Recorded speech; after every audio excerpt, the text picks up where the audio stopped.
It has been a hell of a week. It's been a hell of a week. Should we just kick off with obviously the biggest story of the week? Because it's something that we've talked about before. In fact, something that we didn't exactly break it. I would say that maybe Chiro from Gazzetta gets the credit for kind of making it official first. But we did confirm it on this podcast. I wish I could tell the story about how I confirmed the fact that Tadej Pogačar was going to go to Roubaix. I cannot. I have been sworn to secrecy. So, I don't know. Make up your own. That's what the folks on Discord have done. They've made up their own. And Northern Rights thinks that both Pogačar and myself used the same medium and I found out via seance. I think Merckxian and Giannetti accidentally added you to the U80 Emirates group chat. I was going to say the same thing, Johnny. Yeah. Gave me their war plans. You got to have an editor-in-chief in every secret group chat. I think that's the rule now, right? You got to do it. I think so. You got to do it. Anyway, Tadej Pogačar is going to Roubaix. He's going to Paris-Roubaix. Now, he has raced versions of Roubaix before. He raced it as a U23. He raced that Tour de France stage that was kind of shortened. Did okay, but he's never done the full thing before. So what do we think? Does the man stand a chance? Obviously. A chance, yeah. Oh, you go, Dane. Go on. I mean, I think we're probably going to say the same thing here, Johnny. It certainly stands a chance. I mean, this is Tadej Pogačar we're talking about. Somebody who can ride the cobbles quite well for a GC rider. Oftentimes you don't expect them to do very well on the cobblestones. There's a bit of a physiology problem with being really light. But yeah, he knows what he's doing on the cobbles. I don't know that makes him my favorite to win the race, but certainly has a chance. No. I think maybe Pogačar's part of his thinking, at least, is that he gets to go to a race where he has people, not bored of him being there and being like, oh, obviously you're going to win. Whereas like already everyone's been like, oh no, he can't do it.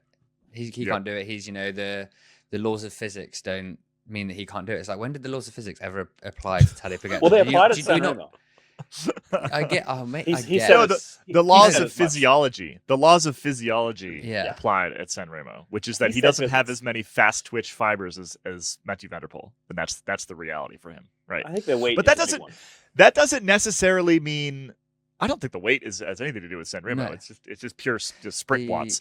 But at Roubaix, the sprint watts are less relevant, right? It's one solo relatively frequently. It's more about sort of endurance and whether you can maintain that power and how smooth you can be over the cobbles. Ronan did make a good point when that video first surfaced of him riding the Arenberg this year. It's obviously happened previously. He didn't look that great on it, to be perfectly honest. I think he may need some tips from. He could have been, pretending though. I wouldn't put that past him. Ooh. I mean, also, okay, Jasper Philipsen has podiumed a couple times now. Yeah, he is. At least according to Pro Cycling Stats, where I don't think they have the scales out every day at all the riders' doors, Jasper Philipsen is less than 10 kilograms heavier than Tadej Pogačar.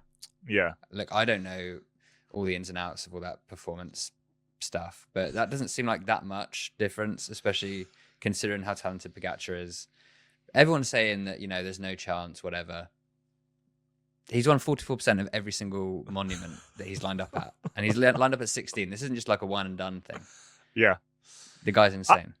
So I wrote a story on Wednesday sort of asking the question, what does he have to do to win this thing? And taking some insight from a previous race. So 2019 Paris-Roubaix was won by Philippe Gilbert, who is probably the closest in terms of skill set and body type and all the other things, right? So Gilbert in the early part of his career, remember, was pretty much purely an Ardennes racer.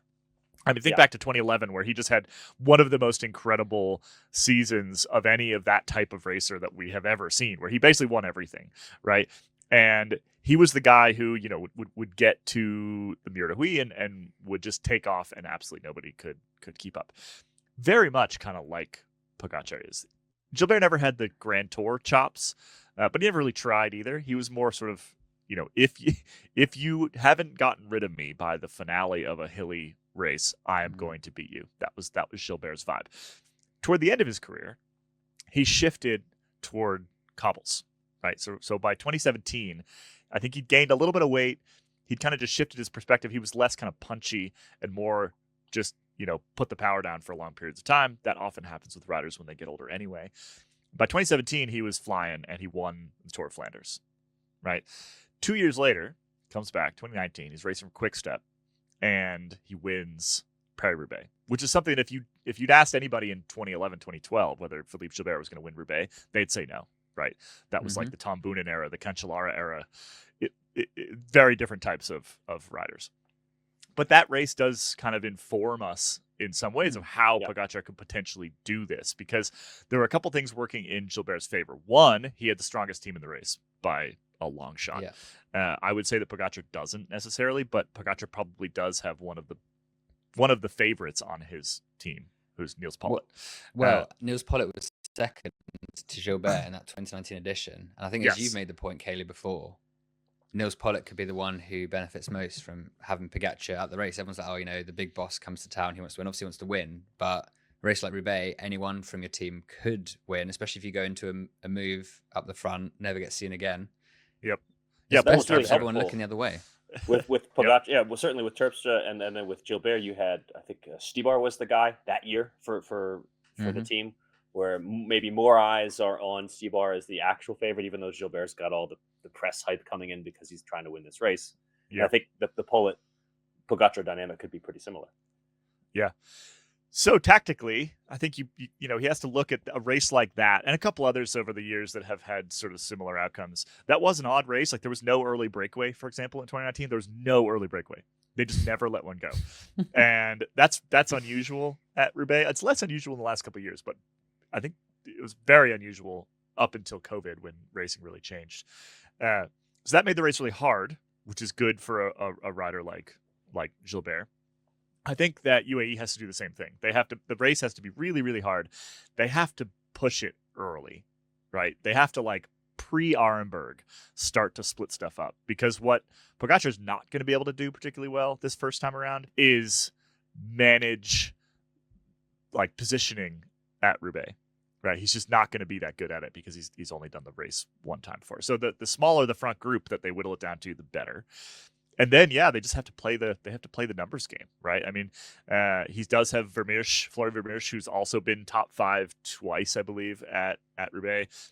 They've got Pollitt and they've got Pogačar. And between those three, that makes them one of the strongest teams in the race. Not the strongest. Dane, I think you would probably put that at probably either. I mean, I would Van der probably put it Poel at and Philipsen or Little Trek. Yeah. Or Little Trek, yeah. I think Visma's kind of a wild card because we just haven't had the build-up they want. Laporte's been hurt or injured or ill. Yeah, I think, though, whatever the answer to that question is, UAE's like the second tier. Good, but not the best. Right.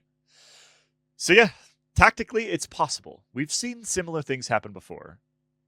Well, our favorite thing about Roubaix is that it is so unpredictable, right? In a very different way to something like Milan-San Remo, in more of at least 40% of the favorites are going to have a problem at some point throughout the day, and so you have sort of that sort of just luck and chance reality there. Back to that 2019 edition, for example, Wout van Aert was at kind of peak of his powers, right? But he had an issue on the Arenberg, had to chase back, and right around when he got back on that front group, that's when Pollitt went at 67K to go. Remember, Arenberg's 90 to 100K to go, depending on the exact route that they use. And Wout was able to come across, but he was basically toast, right? He'd been chasing at that point for 30, 40 kilometers. It was over for him. So that's the kind of thing that can also have a dramatic impact on Roubaix, and we just have no idea how stuff like that is going to shake out. What do you guys think to the idea that this is just an exploratory mission, that maybe the actual purpose here is to get Niels Pollitt a victory or Florian Vermeersch a victory, and Pogačar just knows that he's got to start trying this thing so that he can, like Gilbert, kind of do it a couple years from now. I like that in that I don't think this is a one and done. I'm sure he'll be back, but I don't know that he goes in thinking I'm doing this for Niels Pollitt. I feel like it is more of I'm doing this for myself. I bet Niels Pollitt wishes that was the case. Maybe so. Yeah, maybe so. I mean, Niels Pollitt spends all of the rest of the year hauling this dude's carcass around. Yeah. Right? Yeah. That's come your on. job, Niels Pollitt. That's your it's job. True. He does get paid quite well for I that. don't think the UAE top brass would have allowed Pogačar to go into this race as a domestique. Like, I think they've let him do this because Pogačar's been like, I kind of say what go. Like, you're in charge, sure, but you're not. Like, I do what I want. Maybe it's a bit of that. We don't know the politics at play here. True. I mean, if you're Pogačar, and this is all complete hypothetical, but like the best way to assert your dominance on your own team is to tell your bosses that you're going to go do Paris-Roubaix, 3 months before the Tour de France starts. I think that'd be a great way to do it. I think you don't get to be as good as Pogačar is and win as much as he has by going and being like, oh, we'll just see. That's a classic Mathieu van der Poel tactic, where it's like, I'm just here to test the legs or whatever, and then, he's just off the front and wins the race 70k solo or whatever. Yeah. I think it makes it less likely that we'll have another Mathieu van der Poel just steamroller at Paris-Roubaix, which I think is our key goal. Which is good. Paris-Roubaix. We need something different, and Pogačar kind of maybe is the catalyst for providing us with a different Paris-Roubaix this year. Personally, I don't really see Pogačar being able to solo from 80k out at this race. I mean, he might try though. I think he's going to try. I think it's going to be fun. What he will try. But I think it's just too flat for him to really have an advantage over the likes of Van der Poel, Pollitt himself, even Philip Ogana, like riders who are huge guys who just put out a bunch of watts, where like the watts per kilo isn't really the question anymore. It's like, can you handle the cobbles and can you do watts? The kilos don't really matter when it's pan flat. There's a story in L'Equipe from this week, the French Sports Daily, and the headline is translated, "In the end, it's Pogačar who decides." The sort of sub head of that is the growing influence of the world champion within UAE, and it's a whole story about how, kind of exactly what you guys are talking about, how what Pogačar wants, Pogačar does at this point within that team. And so I think Johnny, I think you are correct in your assertion there that the top brass is mostly concerned with, like, they're not concerned with Niels Pollitt's feelings. We'll put it that way. No, right? I mean, look, I like Niels Pollitt. I think he's got a humility to him and a winning smile, possibly the biggest smile in the whole peloton. That's a big smile. But if you're UAE management, you've been handed the golden goose, and you have like a decade still to go, probably, of Pogačar just being, if not amazing, at least like the most famous bike racer. And so you just sit there, collect your paycheck, probably win a lot of bike races, and pretend that you're a genius, even if you're not. Yeah. We have Tim Wellens to thank, apparently. So in this same conversation, which I think, I think there was a couple of reporters maybe in on this conversation. I'm reading him on L'Equipe, but I think Chris Marshall-Bell also wrote this for Rouleur. My guess is they cornered Gianetti over the weekend. The quote is, Tadej didn't want to let, now that granted, this is probably said in English and then translated into French, and now I'm just translating it back in English, so bear with me. Tadej didn't want to let Tim go alone, meaning Tim Wellens. He went with him and he enjoyed it, explained Mauro Gianetti. So we added Roubaix to his program while leaving ourselves time to reflect, with the idea of making a final decision after Milan-San Remo. So in Chris's write-up, I think I saw this, it was decided over, like, when they were planning his calendar out, and they were saying, you're going to do like E3 and get Weathergame. He's like, what about Paris-Roubaix? And they're like, yeah. And he's like, yeah, if I do Roubaix, then I want to take those two out and just focus on some training and then Flanders and Roubaix. And then they're like, okay, it's done. But probably with the caveat that we'll see how your early season goes, then maybe take it out. But yeah, I mean, I think it's great. It's after Milan-San Remo, especially, where we get to see Pogačar on the back foot. It's what he needed this season to keep things interesting before we, hit an Indurain Froome sort of, dying of boredom era. Well, one of the other races I went back to look at was the Terpstra year, which was 2014. Began because of the sort of the team dynamic that happened there. So that was another strange race in that there was quite a large group coming in toward the finish. So they'd passed like Gruson, which is one of the last sectors. They were under 10k to go, and there was still probably, I think it was like 12 riders in the front, which is that's really rare that happens at Roubaix. Two of those were quick steps. One was Tom Boonen and one was Nicky Terpstra. And at one point, I think 6 or 7k to go, Terpstra just sort of slides up the left hand side and disappears. And that to me is like that's how Pollitt does it, right? If you've got a group with Pogačar in it and Pollitt in it and a whole bunch of other favorites in it, everyone's looking at Pogi at that point, right? And that's how Pollitt goes straight off the front. I think, Pogačar may call all the shots there, but if a Pollitt wins or another one of his teammates wins, I think he will be as happy maybe as if he'd won it himself. Like, I think you can give him that because he, to his credit, he's actually a great teammate. Do you remember which grand was it, the Giro, when he was so invested in Milano winning that final sprint day or something like that? Yeah. Do you remember that? Yep. And it was like, dude, you've just like won the Giro Canter and you're just like made up. This kind of be a great sprinter on your team. So it's great, Very excited. The reason I just brought up 2014 again, that was a really random non sequitur. The reason I just brought up 2014 again is because that is also the last year where we had sort of a former yellow jersey contender going for it. Because Wiggins. also in that group with under 10K to go, like in for the win, were Wiggins and Geraint Thomas. Now this is pre Grand Tour Geraint Thomas. Yeah. Right. So he was still kind of doing a lot of track stuff, classics Geraint Thomas. So that the Geraint Thomas being up there was not unusual, but the Wiggins being up there was the kind of I guess exciting piece. Like it was right near the end of his career at that point, and he was not winding down, but shifting a little bit. He like focused on Roubaix for a couple of years, sort of kind of out of nowhere, like just to have fun. Yeah, it's like when a popular band tries to do something different for like their third or fourth album, and it's like, oh, you know what, you kind of earned this. 2 facts or stats to finish us off with: the last reigning Tour de France champion to then take on Paris-Roubaix like as the reigning champion was Greg LeMond in 1991, and then I think the last reigning Tour de France champion to win Paris-Roubaix the next year was Eddie Merckx in 1973. It's always a good guess. Do you like as well? Just final thought, especially after bring up Merckx.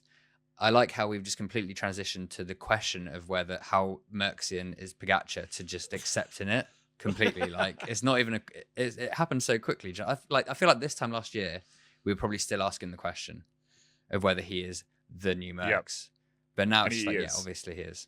It's funny how that happened. Just Yeah, well, the inflection point, right? I mean, if he wins Roubaix or wins San Remo at some point, then then it'll be really solidified. Yeah, that's the real one. It's the fact that he's not just the Tour. That's the big. Just really speaking of Le Monde, we should give Le Monde a call and ask him about that, because we just did a little project with him. It's coming out soon. Ian's working on it right now. It's talking specifically about him getting shot, which I think a lot of you will probably remember happened, and the impact on him and his career. And it's a really great piece. It's going to be a sort of in-depth podcast, as well as I think a written piece as well, is what Ian's working on. Anyway, we've been chatting with Le Monde recently. Anyway, we should give him a ring and ask him what that was like as a defending Tour champion. I'll put that on the list. All right. Well, I think we got a couple more weeks to talk about Pogačar at Roubaix, right? We're going to be we're going to be making a bunch of episodes throughout that Holy Week. I mean, all 3 of us are going to be on the ground in Belgium end of next week. Pretty excited about that. So we'll come back to that topic. We've got plenty more to add.